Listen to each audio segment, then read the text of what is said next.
Greetings everyone, welcome back and good to see you again.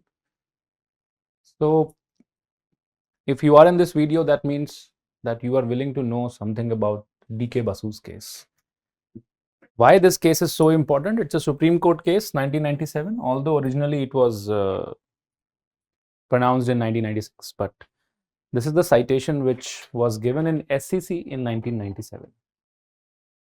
Nevertheless, citations have to be seen. Years does not matter that much, but yes, you have to know about them.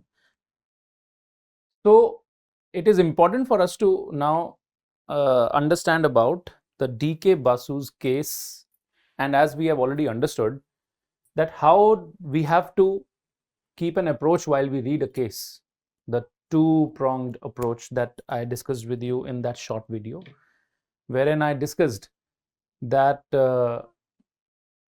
cases has to be read either for litigation, so an advocate has to read a case because it is a case law, source of law, and it has to be referred to the court for the purpose of proving your point. Second is while you are preparing for any examination. So if you are preparing for examination, it is important for you to understand that you have to only put your focus upon the limited aspect of the case.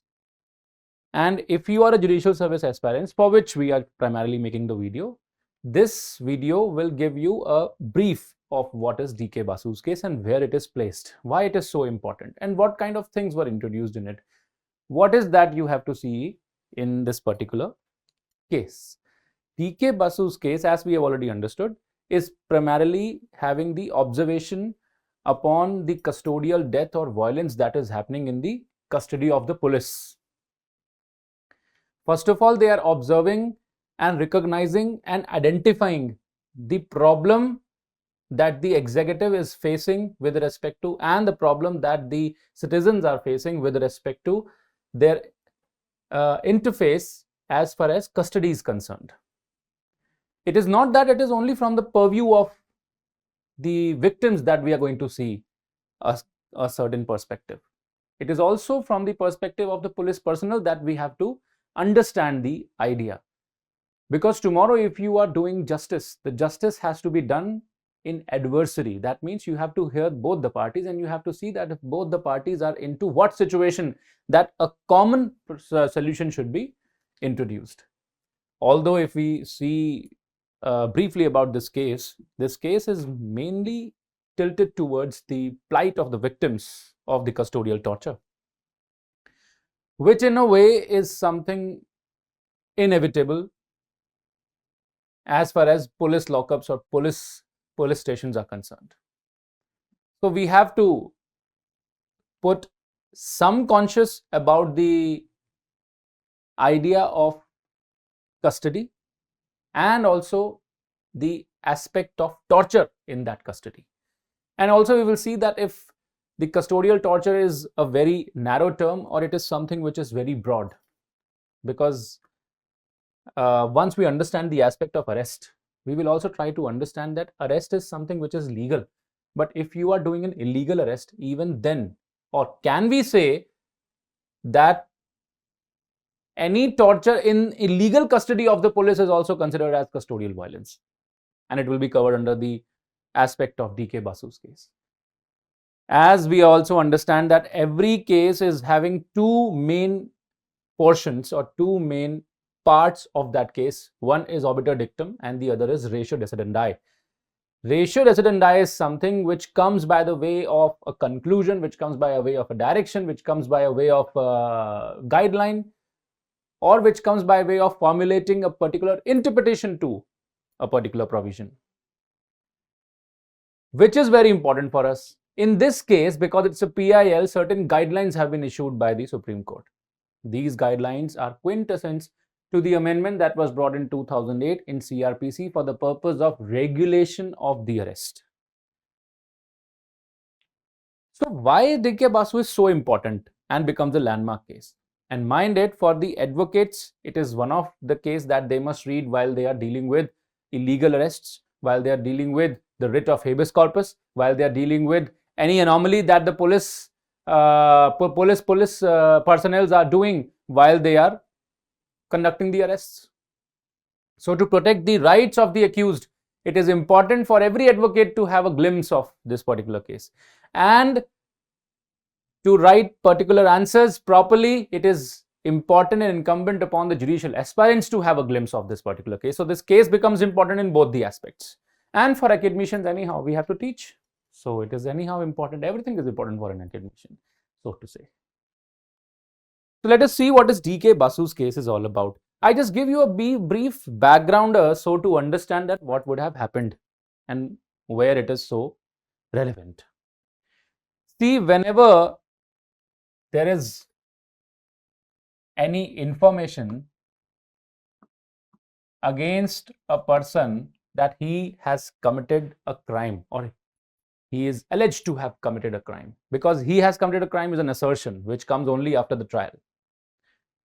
So if there is an information which you generally consider as FIR, although FIR is not defined in any statute, but it is what is popularly known as an FIR. So if you give an FIR to the police personnel, I hope everyone knows about it, so I am not delving deep into it, that what is the meaning of FIR. The video is not about that particular aspect. But if you understand what is an FIR, it is the first information report that is given to a police officer that some offense has been committed in this area, and I believe that this person has done it because I saw him, or maybe I've heard about him, maybe there is an information that I have received about him. All right. The police personnel will then ensure that this person comes and aid in the investigation, because police agency is having the primary task of conducting the investigation. विवेचना का जो अधिकार है ये police वालों को दिया गया है, और विवेचना का मतलब यहां पर है कलेक्शन ऑफ एविडेंस, साक्ष्य को इकट्ठा करना. तो साक्ष्य लाइए और कोर्ट के सामने दे दीजिए. उसके बाद अभियोजन अधिकारी उसका अभियोजन करेगा, और जज जो न्यायाधीश है, जो दंडाधिकारी है अपराध के लिए, दंडाधिकारी, वो उस पर ट्रायल चलाएगा और अंत में डिसीजन देके उसको दंड देगा. इस प्रक्रिया में सबसे पहला जो कार्यभार है वो पुलिस वालों पे है, और पुलिस वालों को ही ये पावर भी दे रखी है कि जब आप विवेचना करें तो अगर आपको लगे तो उस आरोपी को गिरफ्त में भी ले लिया जाए. That means it is talking about the power of the police personnel while doing investigation to arrest the accused. आरोपी, accused इंग्लिश में, accused को अरेस्ट करने की पावर भी हमने पुलिस वालों को दे दी है. अब सीआरपीसी में पावर तो दे दी, पुलिस एक्ट में पावर तो दे दी, लेकिन बहुत इलैबोरेट प्रोसीजर नहीं डिफाइन किया. मतलब कि अरेस्ट किया कैसे जाएगा, किन किन बातों का आपको ध्यान रखना है. यह हो गया purely discretionary upon the police personal. That means कि पुलिस वाले की अपनी एक चाह होगी कि वो जैसे मर्जी चाहे अरेस्ट कर ले. अब फॉर एग्जाम्पल अगर सीआरपीसी में यह ना लिखा हो कि जितने बल की प्रयोग की आवश्यकता हो उतना ही बल प्रयोग करें किसी को अरेस्ट करने के लिए. अभी अरेस्ट क्या होता है मैं ब्रीफली समझा दूंगा आपको. अगर यह ना लिखा हो कि आप जितनी आवश्यकता हो उतना ही बल प्रयोग करके अरेस्ट करें, गिरफ्त में लें किसी को, तो पुलिस वाला तो किसी को अरेस्ट करने के लिए, किसी को गिरफ्त में लेने के लिए और कस्टडी में लेने के लिए कितना भी बल प्रयोग कर सकता है. अब हो सकता है कि वो औरत हो सकता है कि वो एक वृद्ध व्यक्ति हो सकता है कि वो एक बच्चा हो सकता है कि वो एक जनरल यूथ हो जो प्रोफेशनल हो, डॉक्टर हो, सीए हो, एक व्यवसायी हो, कोई दुकान पे बैठने वाला हो, शोरूम चलाता हो. क्या इन सब लोगों को भी आप ऐसा गर्दन से पकड़ के लेके जाएंगे गिरफ्त में लाने के लिए? क्या इंसान मुंह से बोल के नहीं ये काम कर सकता कि चलिए आपको थाने बुलाया जा रहा है, आप चलिए, आपके खिलाफ सूचना आई है, और वो बोलेगी ठीक है हाँ चलते हैं. क्यों? आपको लगता है कि हर कोई भागने की कोशिश करेगा या हर कोई बल का प्रयोग करके आपको रेजिस्ट करेगा? और अगर आप सब पे उतना ही बल लगाएंगे जितना उस व्यक्ति पे जो हो सकता है पहलवान हो और आपको धक्का मार रहा हो, तो जितना बल का प्रयोग आप उस पे करेंगे उतना बल की जरूरत वहां नहीं है जो इंसान सिर्फ मुंह जबानी ही आपके साथ चल दे और अरेस्ट माना जाए। इसमें जरूरी है आपको समझना कि अरेस्ट क्या है, ये टर्म क्या है अरेस्ट।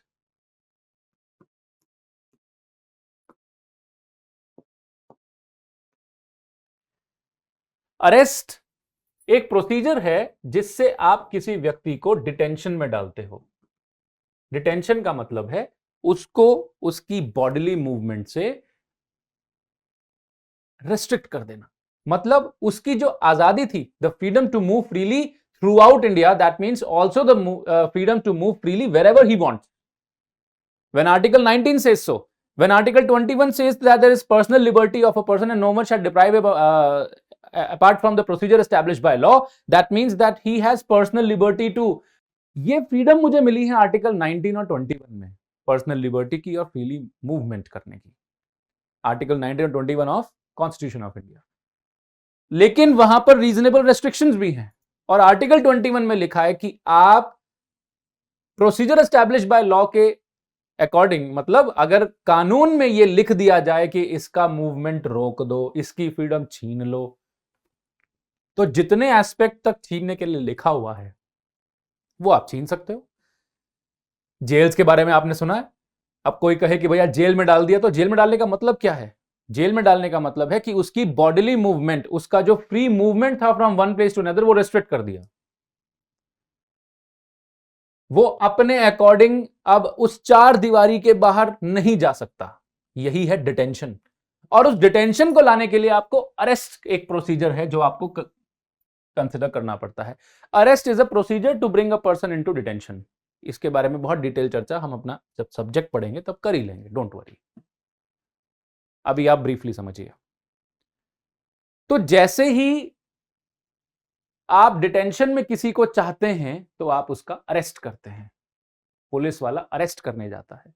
अरेस्ट एक प्रोसीजर है जिसमें लिखा हुआ है कि आप उसको हाथ लगा के उसकी बॉडीली मूवमेंट रेस्ट्रिक्ट कर सकते हैं, क्योंकि किसी को हाथ लगाना अपराध है। माइंड इट, किसी के ऊपर थूकना भी अपराध है।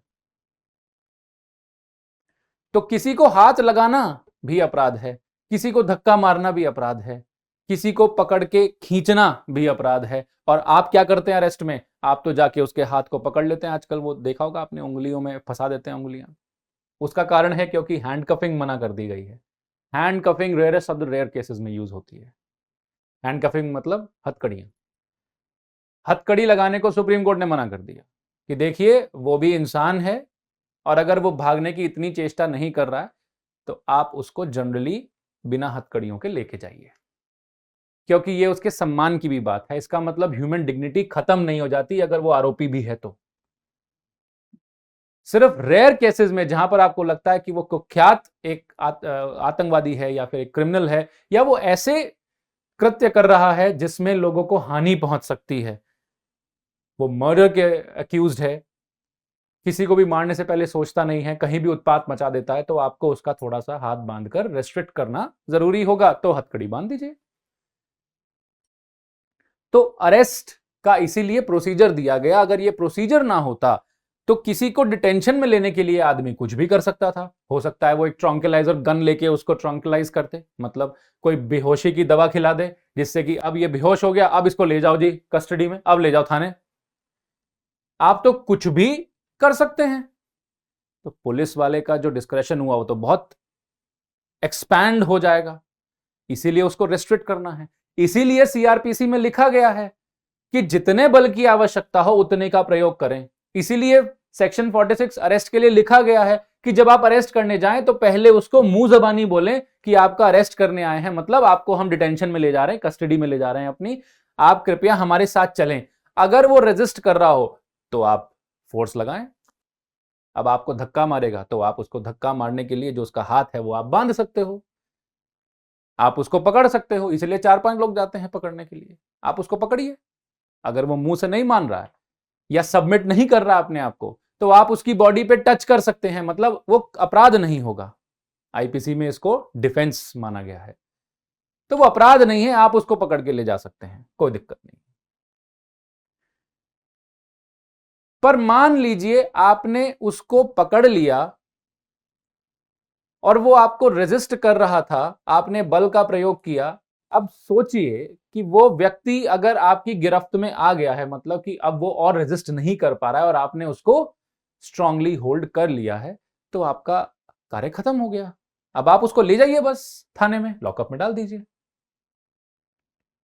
पुलिस थाने में जो जेल बनी होती है उसको लॉकअप बोला जाता है, इसीलिए इसको कस्टोडियल टॉर्चर या लॉकअप टॉर्चर या लॉकअप वायलेंस भी बोला जाता है। जनरल भाषा में जो न्यूज रिपोर्ट्स में आता है वो लॉकअप वायलेंस बोल देते हैं, वो लॉकअप टॉर्चर बोल देते हैं। लॉकअप से पुलिस स्टेशन की जेल के बारे में बात होती है। पुलिस स्टेशन में जो एक कारागार बना होता है जहां पर पुलिस कस्टडी में रखा जाता है, और जेल का मतलब आपकी जेल हो गई जो जुडिशियल कस्टडी है। अब ये पुलिस कस्टडी जुडिशियल कस्टडी हम सब समझते रहेंगे, डोंट वरी। तो आप समझिए कि अगर वो इंसान मान लो उसको मारने पीटने लगे, तो क्या ये मारना पीटना, अगर वो पुलिस वाला मारने पीटने लगे तो क्या ये मारना पीटना सही है? और अगर वो विक्टिम, अब जो एक्यूज्ड है वो विक्टिम बन रहा है, अगर वो एक्यूज्ड विक्टिम जो है वो इस बात की बात कहना चाहे कि देखिए मुझे मारा गया है, तो ये प्रूव कैसे करोगे? दूसरा आपको सिचुएशन बताता हूं। प्रूफ के दो पहलू हैं, वो मैं अभी समझाऊंगा आपको। दूसरा पहलू बताता हूं। अब मान लीजिए कि अरेस्ट करके ले आए, 4 दिन लॉकअप में रखा, लेकिन किसी को पता ही नहीं कि कौन अरेस्ट करके ले गया, कब से पड़ा है और उसके साथ क्या क्या हो रहा है। क्यों? क्योंकि कोई प्रोसीजर फॉलो ही नहीं किया जिससे एविडेंस बने। अब देखो, मैंने आपसे एक चीज बोली थी कि अगर वो पिटा, लॉकअप में पिटे, या फिर मतलब जब आरोपी को आप अरेस्ट करेंगे उसके बाद पुलिस वाले उसको मार रहे हैं, पुलिस वालों के मारने के 2-3 कारण होते हैं। पहला कारण पुलिस वाले के मारने का है कि वो बल का प्रयोग करते वक्त उनको थोड़ा उत्तेजना आ गई, या फिर क्योंकि उसने कोई कृत्य किया है उनको गुस्सा आ रहा है, उसे समझाने के लिए या फिर उसे सीधा करने के लिए हाथ का प्रयोग कर लिया जाता है, डंडे मार दिए जाते हैं। तीसरा, पुलिस वाला तब भी मारता है जब उसको उससे बयान निकलवाने होते हैं, क्योंकि अगर बयान नहीं निकालेगा तो स्टोरी को लीड कहां से मिलेगी? अगर एक्यूज्ड ही स्टोरी नहीं बताएगा तो आपको लीड कहां से मिलेगी? जिन केसेस में विटनेस नहीं होते, आई विटनेस प्रॉपर नहीं होते, या मिल नहीं रहे होते, या कोई और साक्ष्य नहीं मिल रहा होता आपको डॉक्यूमेंट्री, तो एक ही व्यक्ति बचता है जिससे आपको कहानी का एक पहलू मिल सकता है, वो है एक्यूज्ड। क्योंकि विक्टिम तो अपनी कहानी बोल चुका है, अब उसमें कितनी सच्चाई और कितना झूठ है उसी को तो खंगालने के लिए हम ट्रायल करते हैं। विक्टिम तो बोल देगा कि ऐसा ऐसा ऐसा ऐसा हुआ, पर मुझे सही लीड्स चाहिए और मुझे एक्यूज का बयान चाहिए, और एक्यूज अगर इसमें कन्फेशन कर दे, कन्फेशन मतलब अगर वो मान ले कि हां उसने किया है, तो पुलिस वालों के लिए बहुत बड़ा उपलब्धि है। क्योंकि ये ऐसे कन्फेशन जो वैसे पुलिस वालों को दिया हुआ कन्फेशन किसी काम का नहीं है, पर अगर वो दे देता है एक स्टेटमेंट, तो कम से कम आगे कन्फ्रंट करने के लिए ये स्टेटमेंट यूज हो जाते हैं, कॉन्ट्रडिक्शन करने के लिए यूज हो जाते हैं।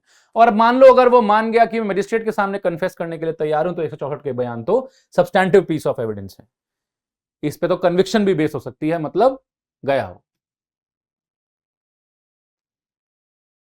अब पुलिस ने उसको मारा पीटा और कन्फेशन एक्सटॉर्ट करा लिया, इसीलिए इसको एक्सटॉर्ट बोलते हैं। एक्सटॉर्ट मतलब फियर दिखा के कोई ली गई चीज। वैसे एक्सटॉर्शन में नहीं आता, लेकिन एक जनरल पार्लेंस में एक्सटॉर्ट बोलते हैं। आईपीसी की डेफिनेशन की एक्सटॉर्शन में एक्सटॉर्ट वर्ड नहीं आता। There's a difference between how we understand a term in legal language and how we understand a term in literal language. तो 2-3 कारणों से पुलिस वाले पीटते हैं। क्या ये पीटना सही है? बिल्कुल नहीं। क्या पुलिस वाला हाथ लगा सकता है किसी को? बिल्कुल नहीं। कहीं किसी कानून में पुलिस वाले की कोई रिटेलिएशन नहीं लिखी, कोई टॉर्चर या कोई भी कस्टडी में हाथ लगा के कोई भी कन्फेशन एक्सटॉर्ट करना या फिर कोई बयान लेना, ऐसा कहीं नहीं लिखा। कभी कभी इसको 3rd डिग्री भी बोल दिया जाता है। 3rd डिग्री मतलब degree of pressure that has put on this person improves. 1st degree बातचीत, 2nd degree pressure, 3rd degree मारपीट। तो क्या ये करना सही है? नहीं, बिल्कुल भी नहीं। उनको कहीं ये पावर है ही नहीं कि वो हाथ उठा सके। तो फिर अगर उन्होंने उठा लिया हाथ अरेस्ट करने के बाद, तो विक्टिम क्या करेगा? वो जो एक्यूज्ड है, अब जो विक्टिम बन चुका है इनके हरकतों का, वो क्या करेगा? वो विक्टिम इनके खिलाफ आवाज उठाएगा। कहां उठाएगा? इनके सीनियर्स पे उठाएगा। सीनियर्स कौन है? इन्हीं के डिपार्टमेंट के। अगर वो कुछ करना भी चाहेंगे तो साक्ष्य कौन है? इन्हीं के डिपार्टमेंट के। लॉकअप में पिटा है, कस्टडी में पिटा है, तो पुलिस वाला देख रहा होगा या फिर जो उसके इनमेट्स होंगे वो देख रहे होंगे। इनमेट्स मतलब जो भी वहां पर और लॉकअप में होंगे। जो दूसरे लॉकअप में हैं वो वैसे ही मार के डर से कुछ नहीं बोलेंगे, और अपने जो इनके पुलिस वाले हैं वो तो डिपार्टमेंट के लोग हैं, वो तो बिल्कुल भी नहीं बोलेंगे। उनके सामने सब कुछ हो ही रहा है, वो तो थे ही खड़े वहां पे। अगर उनको बोलना ही होता तो वो तभी बोलते कि भाई मत मारो। अगर किसी पुलिस वाले को बोलना ही था तो वहीं लॉकअप में ही बोल देता कि भाई मत मारो, क्यों मार रहे हो, तुम्हें कोई अधिकार नहीं। तो वो चुप खड़ा रहा, अपने आप में वो प्रीवी है। और ये मेरे ऑब्जर्वेशंस नहीं है, सब डीके बासु में डिस्कस हुआ है। मैं आपको डीके बासु का ही सब कुछ समझा रहा हूं। सुप्रीम कोर्ट ने इस बात का सानिध्य लिया, संज्ञान लिया कि देखिए ये तो ब्रदरहुड के चक्कर में साक्ष्य देने को भी तैयार नहीं होते। तो कोर्ट भी जाओगे, सीनियर के पास भी जाओगे, तो ये प्रूव नहीं हो पाएगा। दूसरी चीज इसमें जो बहुत विचित्र है वो ये है कि जब आपका अरेस्ट हुआ था, किसी ने देखा क्या कब अरेस्ट हुआ? क्योंकि ये लोग क्या कहते हैं कि ये जो चोट लगी है, जो टॉर्चर हुआ है, ये जो इसको इंजरीज आई है, ये हमने नहीं करी। तो भाई फिर किसने करी? हमारे पास तो ये था ही नहीं। भाई आपको कैसे पता है? यहां नहीं था। आपने जब डायरी में एंट्री ही नहीं करी, जब किसी ने देखा ही नहीं ले जाते हुए, या देखा भी हो तो कोई कार्रवाई नहीं, कोई डॉक्यूमेंट नहीं, कोई साक्ष्य नहीं, कोई बोलने को ही तैयार नहीं, क्योंकि डर है, क्योंकि कोई प्रोसीजर नहीं, कोई डॉक्यूमेंट क्रिएशन नहीं। इसीलिए आप बेधड़क उसको ले गए, 4 दिन वहां रखा, पीटा, 4 दिन बाद वहां पर डायरी एंट्री कर दी कि आज लेके आए हैं जी।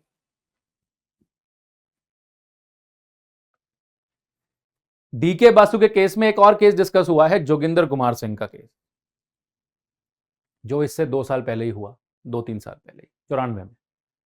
उसमें भी एक वकील साहब को 4 दिन से थाने में बिठा रखा है, लॉकअप में बंद कर रहे हैं, पूछताछ कर रहे हैं। 4 दिन बाद जब 5वें दिन हेबियस कॉर्पस की रिट पड़ी तो पूछा गया कि भाई क्यों आपने इनको ले गए? तो मना कर रहे हैं, पुलिस वाले मना कर रहे हैं, हम नहीं ले गए सर, हमारे पास नहीं थे। आप देख लीजिए, आज आपने हमें बुलाया है तो आज ही हम इन्हें पकड़ के लेके आए थे, हम तो इन्हें आज लेके आए। 4 दिन से कोई टॉर्चर नहीं, हमने तो नहीं किया। ये इंजरी हमें क्या पता कहां से आई, इनसे पूछो, हमने कुछ नहीं किया। तो इसका मतलब प्रॉब्लम कहां आ रही है? प्रॉब्लम आ रही है eight the time of making arrest, eight the time of making arrest. मैं आपको प्रॉब्लम दिखा रहा हूं जिसका सॉल्यूशन डीके बासु में दिया गया है। प्रॉब्लम यही है कि कस्टोडियल वायलेंस बहुत चरम सीमा तक बढ़ रहा है, और क्योंकि कस्टोडियल वायलेंस बढ़ रहा है, विक्टिमाइजेशन बढ़ती चली जा रही है, अन्याय हो रहा है।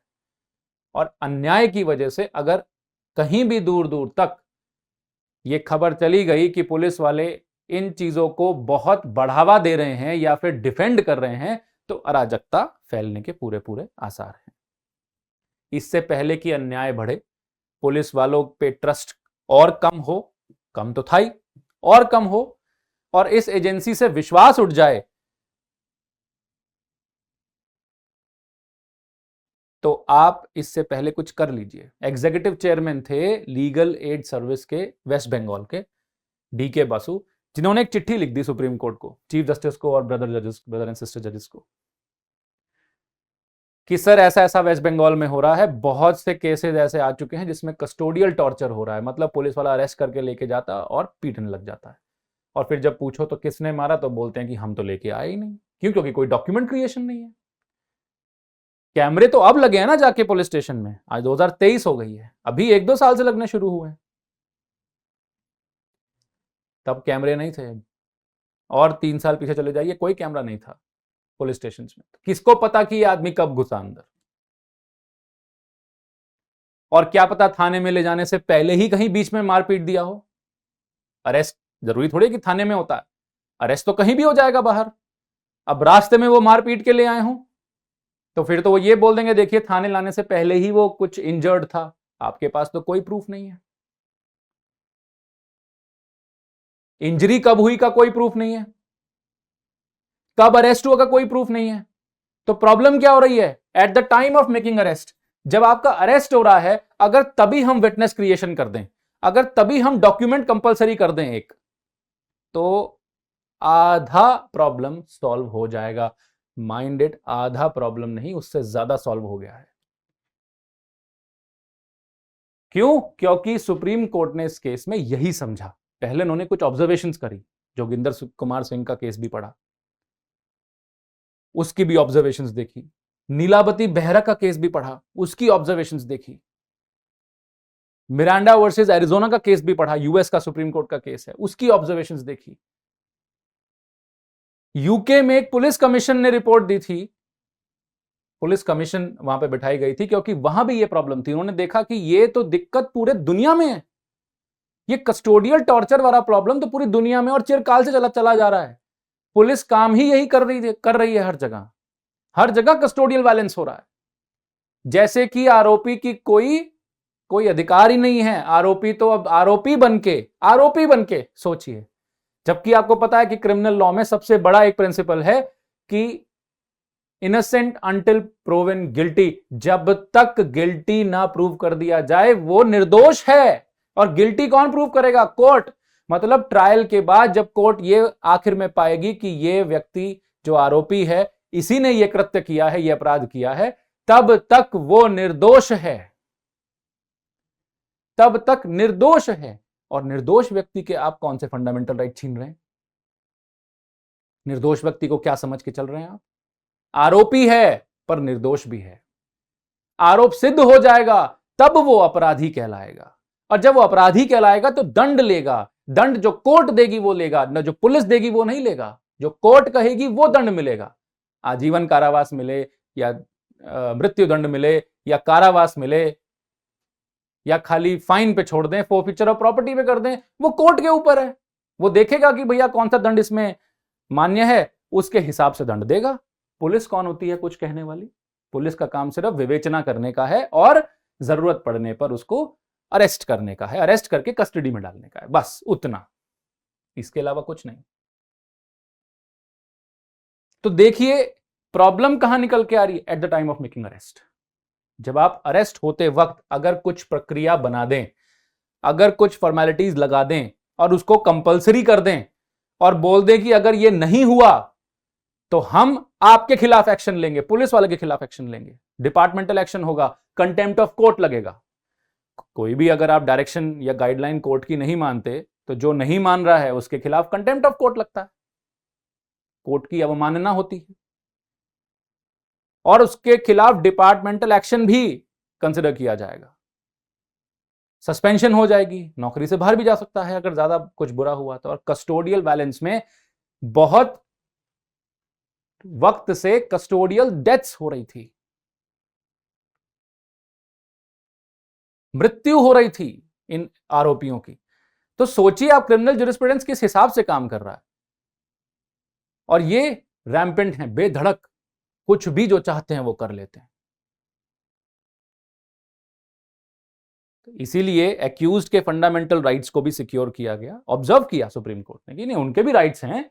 तो डीके बासु अगर देखा जाए तो बहुत इंपॉर्टेंट है एस्पेक्ट राइट ऑफ एक्यूज्ड के लिए, एक्यूज्ड के राइट्स इन क्रिमिनल लॉ। अगर आपसे कोई क्वेश्चन आ जाए, आप जुडिशियल सर्विस के एस्पायरेंट्स हैं, या मान लीजिए कि आपसे इंटरव्यू में पूछ लिया जाए, या मान लीजिए आप एडवोकेट ही क्यों ना हो, तो आपके लिए बहुत इंपॉर्टेंट है जोगिंदर कुमार सिंह का केस पढ़ लेना, डीके बासु का केस पढ़ लेना, ये दोनों लैंडमार्क केसेस हैं आपके लिए। तो अब आपको अगर क्वेश्चन आ जाए राइट्स ऑफ एक्यूज्ड, वैसे तो राइट ऑफ एक्यूज्ड ही बहुत है क्योंकि एक्यूज्ड जो होता है वो क्रिमिनल लॉ में ही होता है, तो राइट ऑफ एक्यूज पूछ रहा है तो डीके बासु की गाइडलाइंस आपका आंसर का पार्ट है, इफ यू अंडरस्टूड दिस।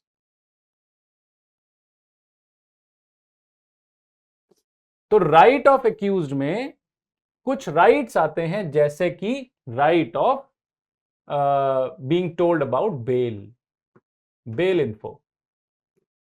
जैसे कि nominee info, information about nominee, information about bail, information about the grounds of arrest.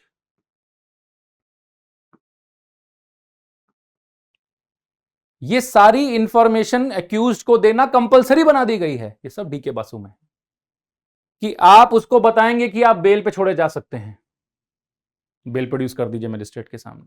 आप उसको पुलिस वाले को बोला गया करने के लिए, ये तो बोलते ही नहीं थे, पुलिस वाले बताते ही नहीं थे कि आप बेल पे छूट सकते हैं। उनको बताएंगे कि देखो हम छुड़वा देंगे,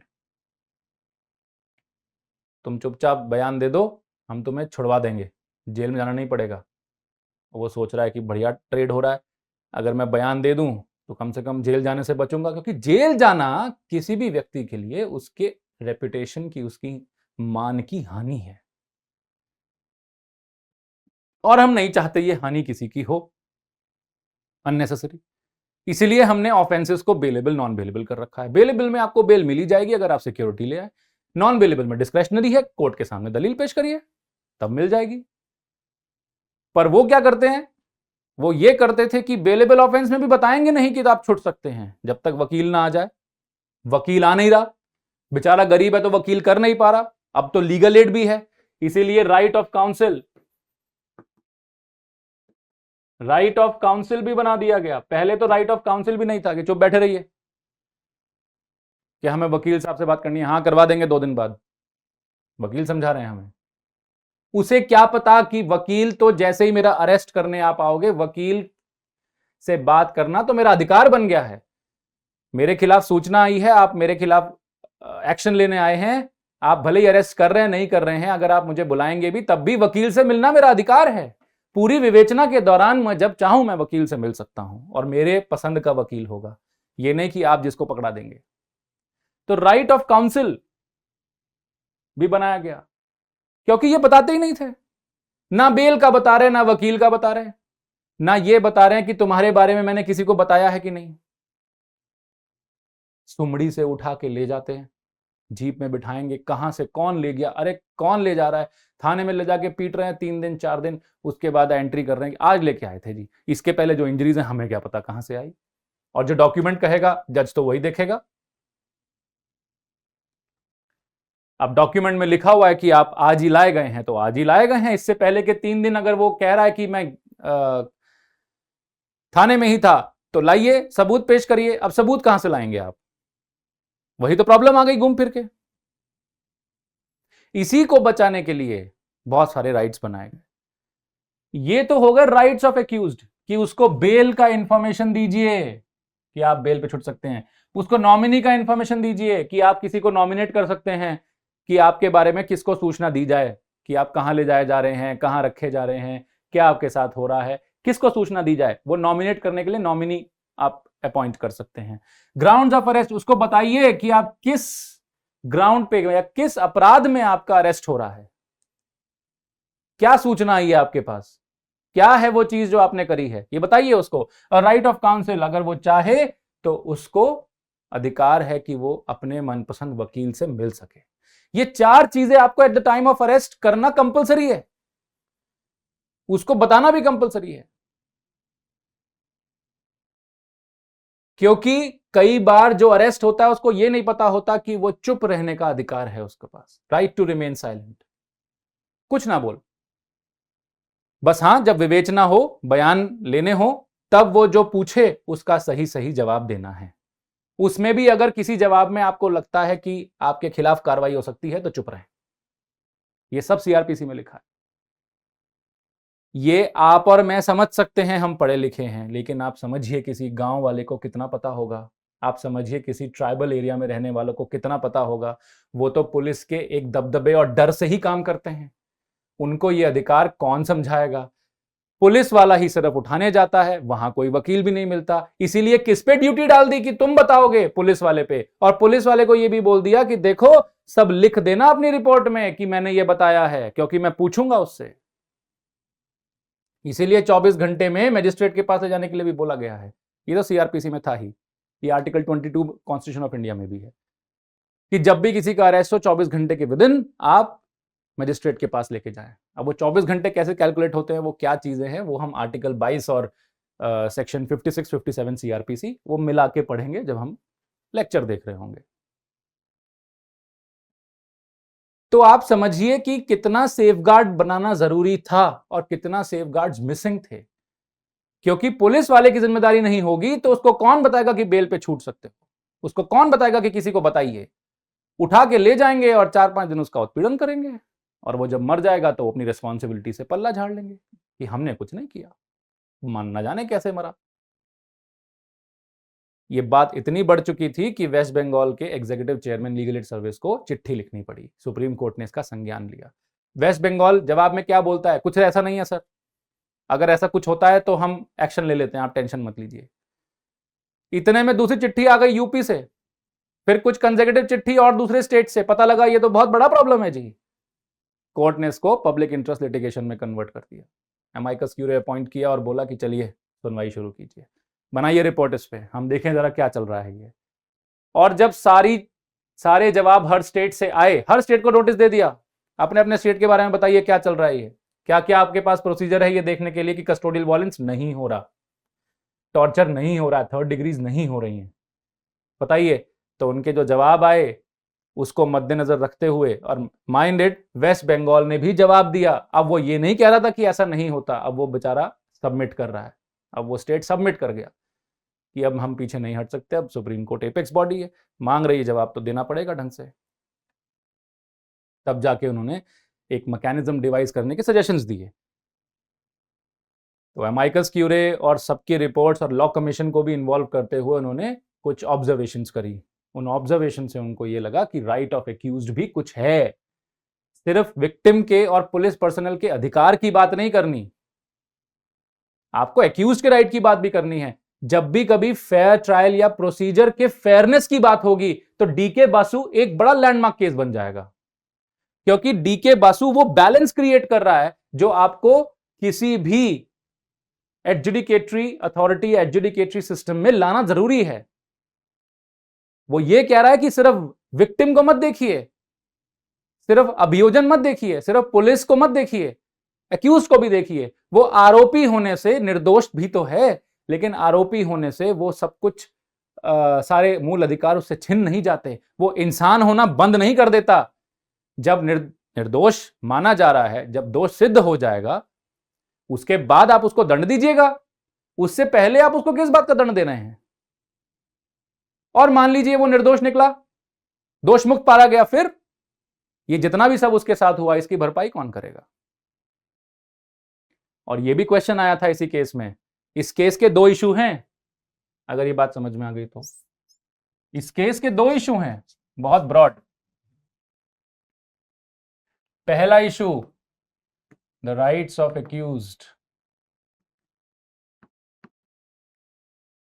eight time of making arrest,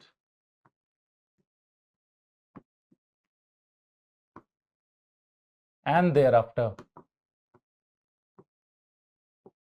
And second, compensation for injury. Court ने क्या किया कि इस पहले इशू को ऑब्जर्वेशंस करते हुए, वही सब केसेस को खंगालते हुए एक गाइडलाइंस इशू कर दी, और दूसरे में कोर्ट ने असर्टिवली बोला कि yes, compensation shall be paid,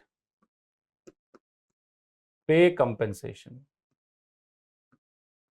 compensation दीजिए, यस बोला कोर्ट ने।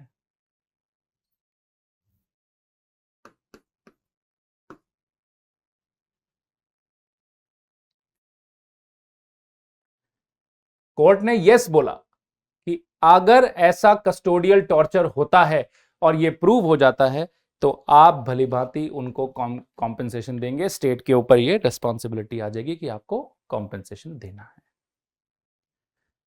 तो राइट्स ऑफ एक्यूज्ड आपको मैंने अभी बताए, वही गाइडलाइंस का पार्ट भी है। तो कुछ गाइडलाइंस जो कोर्ट ने बताई, जो आप समझ चुके हैं, उसी को हम जरा थोड़ा सा पढ़ लेते हैं अब स्लाइड में। मेरे ख्याल से केस आपको समझ में आ गया होगा कि डीके बासु में क्या हुआ। दो इशू निकले थे कि क्या होंगे rights of accused eight the time of making arrest, क्या करोगे आप? इसमें सबसे बड़ा अगर कोई क्रिएशन है सुप्रीम कोर्ट का तो वो है memo of arrest, memo of arrest. क्योंकि सबसे बड़ा प्रॉब्लम क्या है? Memo of arrest. अगर आप ये समझ गए तो आप गाइडलाइन सारी समझ चुके हैं। मेमो ऑफ अरेस्ट, मेमो मतलब एक फॉर्मेट में इंफॉर्मेशन रखिए। Eight the time of making arrest सबसे बड़ा प्रॉब्लम क्या है कि ये नहीं पता होता कि किस वक्त अरेस्ट हुआ, कहां पे अरेस्ट हुआ, कब अरेस्ट, वही किस वक्त अरेस्ट हुआ, कहां पे अरेस्ट हुआ, किस डेट पे अरेस्ट हुआ।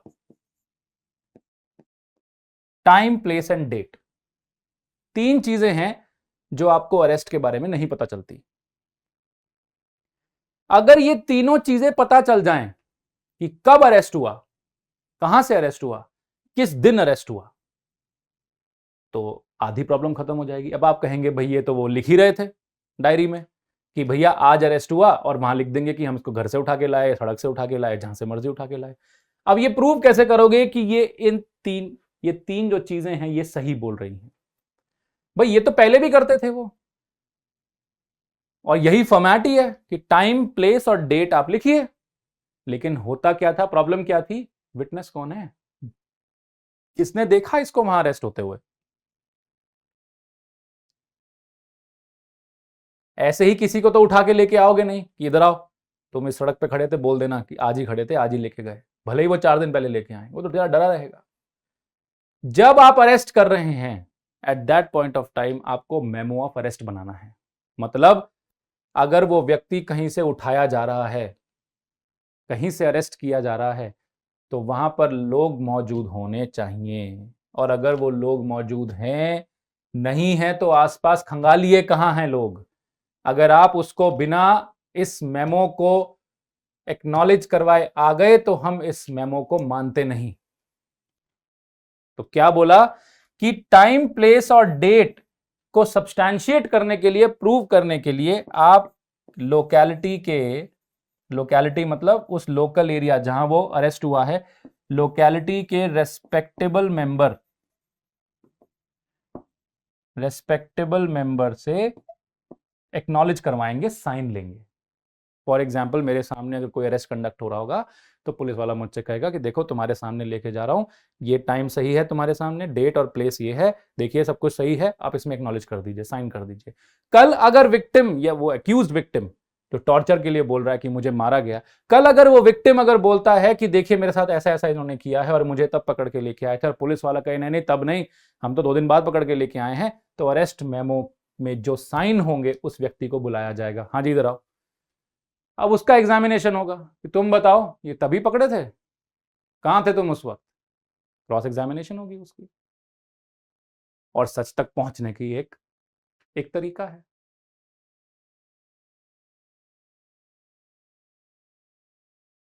कहीं ना कहीं तो फंसने के चांसेस हैं। अगर ये व्यक्ति कोई एक्नॉलेज वाला है ही नहीं तो कोई साक्ष्य ही नहीं है, कोई इंडिपेंडेंट विटनेस नहीं है, किसने उठाया, कब उठाया, किसी को नहीं पता। इसलिए मेमो ऑफ अरेस्ट 50% दिक्कत तो वहीं ठीक कर देता है कि ये कंपलसरी कर दिया कि आप मेमो बनाइए और किसी से रेस्पेक्टेबल मेंबर जो हो उससे साइन ले लीजिए, और उसमें टाइम, प्लेस और डेट लिख दीजिए, किसको अरेस्ट कर रहे हैं वो भी लिख दीजिए। अगर ये रेस्पेक्टेबल मेंबर उसके घर का ही है, मान लीजिए कि उसको घर से उठा रहे हैं या फिर जहां से उठाया वहां घर का कोई व्यक्ति था, तो फिर वो रेस्पेक्टेबल मेंबर वो घर का ही होना चाहिए। भाई इससे क्या सुनिश्चित होता है कि घर का व्यक्ति तो उसके इंटरेस्ट में बात करेगा, अपने जिसका अरेस्ट हो रहा है। इससे यह सुनिश्चित हो जाएगा कि घर के व्यक्ति ने ही देखा, तो आपका कॉन्फिडेंस बढ़ जाएगा कि ये उसी वक्त अरेस्ट किया गया होगा। दूसरी बात इसमें यह होगी कि मुझे नॉमिनेट कराने के लिए किसी और का नाम नहीं लेना पड़ेगा, इसी को आप नॉमिनी बना देंगे। नॉमिनी मतलब कि वो व्यक्ति जिसको मैं इसके बारे में सब हर वक्त बताता रहूंगा कि ये कहां ले जाया जा रहा है, कहां रखा हुआ है, कितने दिन तक यहां रहेगा, कितने दिन वहां ले जाया जाएगा। ये हर चीज कि उसको कब कब कोर्ट में पेशी कराई जाएगी, वो हर चीज का ब्यौरा उसको देते रहेंगे। इसके अलावा किसी भी टॉर्चर से बचाने के लिए, एक्यूज्ड को, आरोपी को किसी भी टॉर्चर से बचाने के लिए एक चीज जो कंपलसरी कर दी वो है मेडिकल एग्जामिनेशन।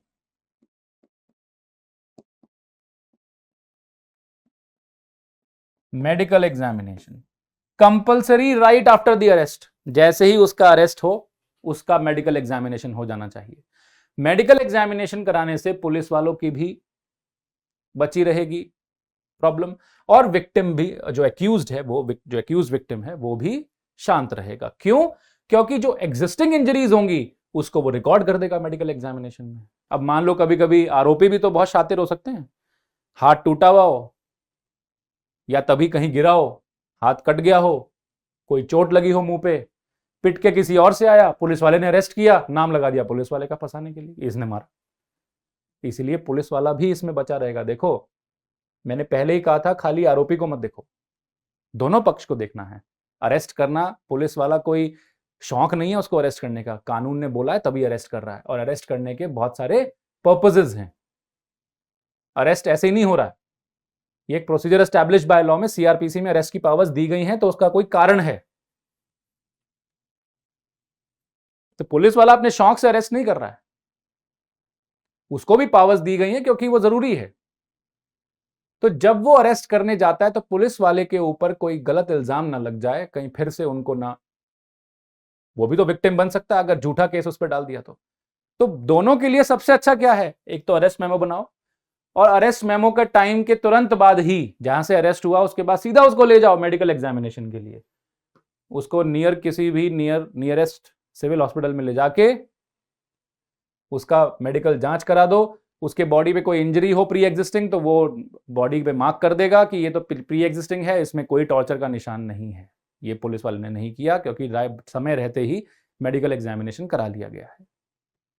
इसीलिए एक बहुत बड़ा संदर्भ है और एक बहुत बड़ा इशू बन जाता है मेडिकल एग्जामिनेशन का, कि क्यों नहीं कराई गई, क्यों कराई गई, हर चीज बहुत पेक्यूलियर हो जाती है।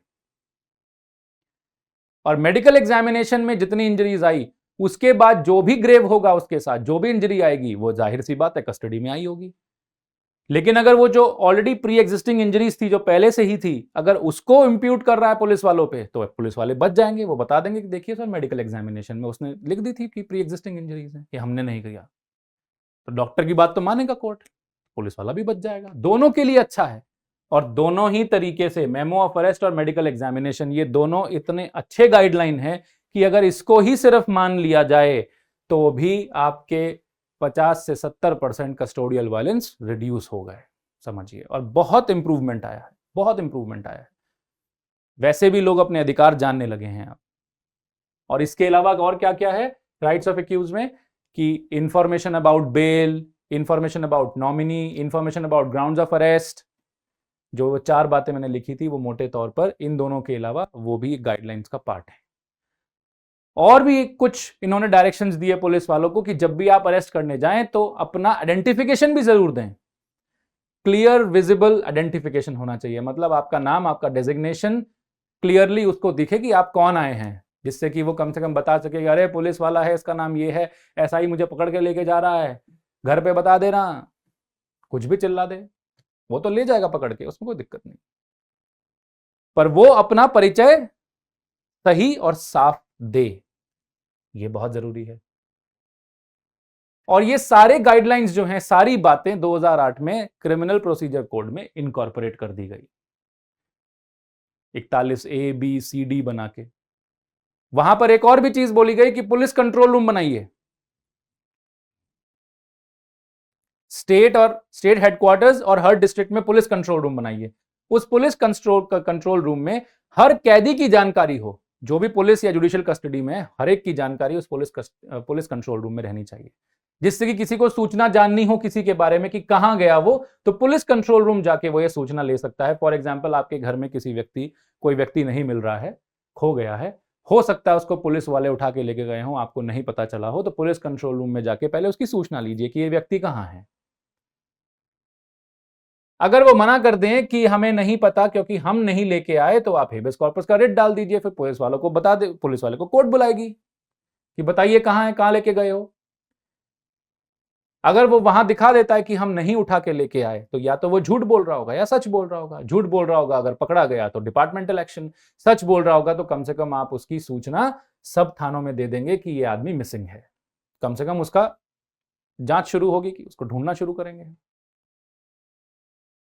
इसीलिए कोर्ट ने यह भी बोला कि पुलिस कंट्रोल रूम बनाइए, ये भी गाइडलाइन है कि हेडक्वार्टर्स में भी हो और हर डिस्ट्रिक्ट हेडक्वार्टर्स में भी हो, आप एक मतलब स्टेट हेडक्वार्टर डिस्ट्रिक्ट हेडक्वार्टर्स में एक पुलिस कंट्रोल रूम जरूर हो, जहां पर कौन कैदी यहां से कहां ले जाया गया, कौन कैदी कब लाया गया, किस किस जेल में पड़ा है, कौन कौन से थाने में है या जुडिशियल कस्टडी में है, वो हर चीज का ब्यौरा उस पुलिस कंट्रोल रूम में है।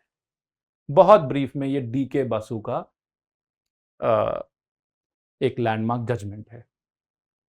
इसीलिए लैंडमार्क है क्योंकि इसने बहुत कंट्रोल किया कस्टोडियल टॉर्चर को, कस्टोडियल डेथ्स को, और एक बहुत ही अच्छी रेगुलेशन लेके आए अरेस्ट के लिए। और अगर आपको इसके अलावा और केस पढ़ने हो तो बहुत सारे ऐसे और भी केसेस हैं जो आते रहे बीच बीच में अलग अलग डायमेंशंस के अरेस्ट को लेके। फॉर एग्जांपल मजिस्ट्रेट्स का अरेस्ट करना है तो आप एक अलग केस पढ़ सकते हैं। फॉर एग्जाम्पल अभी सत्येंद्र कुमार अंतिल का केस आया तो वो एक रीसेंट केस हो गया। भाई रीसेंट का मतलब अभी पिछले 6 महीने 1 साल में जो कोई केस आया हो जो एक कुछ और अच्छी बात कह रहा हो या रीआइट्रेशन कर रहा हो पिछली बात का, या कुछ नया डायमेंशन दे रहा हो कि ये भी करिए या ऐसा करना जरूरी है, ऐसा करोगे तो वैसा हो जाएगा, पहले कुछ ना बात करी हो, तो वो रीसेंट केस ला हो जाता है। ये लैंडमार्क है क्योंकि यहां से वो शुरुआत हुई जिसका इंतजार था, जिसकी जरूरत थी, वो रिफॉर्म शुरू हुआ यहां से। ये एक लैंडमार्क केस है। क्विकली स्लाइड में इसकी गाइडलाइंस देख लेते हैं। फैक्ट्स मैं आपको बता ही चुका हूं, ये एक पीआईएल है, एनजीओ के थ्रू आया था और इसको डीके बासु ने इनिशिएट करवाया था एक लेटर के थ्रू, जिसमें infringement of the rights by such authorities who are supposed to be protectors of people within 4 walls of police station became an issue worth immediate attention। Police station की 4 दीवारी में जो रखवाले हैं उन्हीं के थ्रू राइट्स इन्फ्रिंजमेंट्स हो रही हैं। इश्यूज में आपको बता ही चुका हूं। पहला इशू राइट्स ऑफ एक्यूज्ड क्या रहेंगे eight the time of arrest, और दूसरा कि कंपेंसेशन होगा कि नहीं। ये राइट्स ऑफ एक्यूज्ड की ही एक्सपाउंडेशंस हैं। ऑब्जर्वेशंस जो करी नीलावती बेहरा, मैंने आपको बता दिया कि नीलावती बेहरा के केस में ऑब्जर्व करते हुए कोर्ट ने बोला कि इनके आर्टिकल 21 टोटली इन्फ्रिंज नहीं होता। जितना प्रोसीजर एस्टैब्लिश बाय लॉ में लिखा है उतना ही होगा, जितना प्रोसीजर में लिखा है उतना राइट इन्फ्रिंज करोगे। ये गुलाम नहीं बन गए आपके कि आप इनको इंसान समझना ही बंद कर देंगे। इनके मूलभूत अधिकार अभी भी इंटैक्ट हैं। जितने जाने चाहिए, जितने लिखे हुए हैं उतने जाएंगे, सारे नहीं चले जाएंगे। इंसान समझना बंद नहीं कर दोगे उनको। इसीलिए कुछ गाइडलाइंस दी, जैसे कि the police personnel should bear accurate, visible and clear identification and name tags. जो पुलिस वाले हैं वो बिल्कुल सही सही अपना परिचय दें, प्रमाण दें। ठीक है जी। उसके बाद अरेस्ट मेमो, जो मैंने अभी समझाया आपको अरेस्ट मेमो क्या होता है। An arrest memo shall be prepared by police officer making an arrest which shall be attested by at least 1 witness. कम से कम एक विटनेस उसको अटेस्ट करेगा, मतलब एक्नॉलेज करेगा कि हाँ ये हुआ है इस वक्त। अ फैमिली मेंबर और रिस्पेक्टेबल पर्सन ऑफ लोकेलिटी, या तो वो एक घर का व्यक्ति हो या फिर मतलब परिवार का सदस्य हो, या फिर कोई भी रेस्पेक्टेबल मेंबर हो, सोसाइटी का, समाज का कोई सदस्य हो जो जिसकी रेस्पेक्ट हो। It shall also be countersigned by the arrestee and shall contain the time and date of arrest. बहुत इंपॉर्टेंट है, time, place and date of arrest. इसी को तो हम सब्सटैंशिएट कर रहे हैं। जैसे ही हमें वो पता चल जाएगा तो वो कब पकड़ा गया हमें वो पता चल जाएगा। और अगर उसको एक्नॉलेज करने के लिए एक विटनेस मिल गया तो और अच्छी बात है, वो विटनेस खंगाल लो, झूठ और सच का पर्दाफाश वहीं हो जाएगा। अब मान लो कि वो विटनेस कह रहा है कि मेरे सामने हुआ है, तो फिर हम विक्टिम की या अक्यूज की ज्यादा सुनेंगे नहीं। कम से कम एक बंदा इंडिपेंडेंट तो है ना जिसने साइन किए हैं कि हाँ देखो मेरे सामने ऐसा हुआ था। खंगालेंगे ना हम उसको, एग्जामिन करेंगे, खाली कहने से नहीं होगा। Arrested person shall be entitled to have one friend or relative or other person known to him or having an interest in his welfare being informed about his detention or arrest। हम चाहेंगे कि ये यही है right of nomination. हम चाहेंगे कि जो भी व्यक्ति उसमें इंटरेस्टेड हो या फिर जो उसके वेलफेयर को रखना चाहता हो, परिवार का सदस्य हो, उसको नॉमिनेट किया जाए। अगर अरेस्ट मेमो में परिवार का सदस्य है तो इसकी जरूरत नहीं पड़ती, लेकिन परिवार का सदस्य नहीं है तो इसकी जरूरत पड़ती है कि वो उससे पूछा जाए, उसको बताया जाए कि तुम किसी व्यक्ति का नाम बता दो। उसका नाम हम जनरल डायरी में लिख लेते हैं, हम मजिस्ट्रेट को भी बता देंगे कि इसका नाम ले लिया है हमने, इसको हम बताते रहेंगे तुम्हारे बारे में। कितना बड़ा सिक्योरिटी है सोचिए। कम से कम उसको पता रहेगा कि आप इस लॉकअप में हैं, और वो जाएगा बार बार देखने सब ठीक है कि नहीं। कुछ भी अगर उसको टॉर्चर या केस दिखता है कि ये खराब हो रहा है तो वो तुरंत कोर्ट के पास भागेगा कि देखिए ये सब हो रहा है। तो विक्टिम बनने से बच सकता है, वो एक्यूज जो है उसके राइट्स बच सकते हैं। कितनी अच्छी गाइडलाइन है, बहुत ही इलैबोरेट और बड़ा ही सटीक जजमेंट है। मतलब प्रॉब्लम जो समझ गए तो सोल्यूशन बहुत अच्छे से आया हुआ है। टाइम, प्लेस और place of arrest and venue of custody of an arrestee must be notified by the police where the next friend or relative of the arrestee lives outside the district or town through the legal aid organization। मान लो कि जिसका नाम उसने लिया है वो शहर से बाहर या डिस्ट्रिक्ट से बाहर रहता है, तो लीगल एड के सोसाइटी के थ्रू आप उसको ये इन्फॉर्मेशन दे सकते हो। Person arrested must be made aware of this right to have someone informed of his arrest. उसके पास राइट है कि उसको ये इंफॉर्मेशन दी जाए कि उसको नॉमिनेट करने का अधिकार है। ये इंफॉर्मेशन पुलिस वाला खुद देगा। मैंने आपको वो 4 बातें बताई हैं, पुलिस वाले ही करेंगे कि बेल का इंफॉर्मेशन, ग्राउंड ऑफ अरेस्ट का इंफॉर्मेशन, नॉमिनेशन का इंफॉर्मेशन सब पुलिस वाले ही देंगे। An entry must be made in the diary mentioning the name of next friend. आप डायरी एंट्री करेंगे इसकी। Arrestee should where he so request also be examined at the time of arrest and an inspection memo. उसका medical examination होगा। Arrestee shall be subject to medical examination by a trained doctor every 48 hours during his detention। हर 48 घंटे 2 दिन में उसका medical examination चलता रहना चाहिए, जिससे कि हर 2 दिन का इंजरी का ब्यौरा दिखता रहे। और टॉर्चर माइंडेड सिर्फ और सिर्फ फिजिकल टॉर्चर नहीं होता, मेंटल टॉर्चर भी होता है। तो मेंटल टॉर्चर भी ना हो रहा हो इसका भी डॉक्टर ख्याल रखेगा कि उसको कोई मेंटल एगनी तो नहीं हो रही, कोई मेंटल प्रेशर तो नहीं डाल रहे हैं, क्योंकि टॉर्चर सिर्फ फिजिकल नहीं होता, मेंटल भी होता है। Copies of all document including the memo of arrest as mentioned should be sent to इलाका मजिस्ट्रेट। जिस भी मजिस्ट्रेट के पास जुरिस्डिक्शन है, टेरिटोरियल इलाका मतलब टेरिटरी, जिस भी मजिस्ट्रेट के पास टेरिटोरियल जुरिस्डिक्शन है उस थाने की, जिस थाने में वो लाया गया है और जिस थाने में वो केस चलेगा मान लीजिए, उसके पास सारा ये जितना भी डॉक्यूमेंट है पहुंच जाना चाहिए। जनरल डायरी की एंट्री भी दिखा दीजिए उसको क्या क्या बातें बताइए वो भी दिखाना है, अरेस्ट मेमो भी दिखाना है, मेडिकल एग्जामिनेशन की रिपोर्ट भी दिखानी है, सब कुछ मजिस्ट्रेट को पेश करना है, जिससे मजिस्ट्रेट देख सके कि पुलिस वाले ने कुछ गलत नहीं किया है। The arrestee may be permitted to meet his lawyer during interrogation, though not throughout interrogation। पूरे इंटेरोगेशन के टाइम मतलब जब तक उससे क्वेश्चनिंग चल रही है, बयान के लिए उसको बिठाया गया है, हर वक्त तो नहीं मिलेगा, लेकिन इन्वेस्टिगेशन के दौरान उसके वकील से मिलने को उसको अलाउड किया जाएगा कि वो बीच बीच में मिलकर उससे डायरेक्शंस ले सके कि क्या करना है क्या नहीं करना है।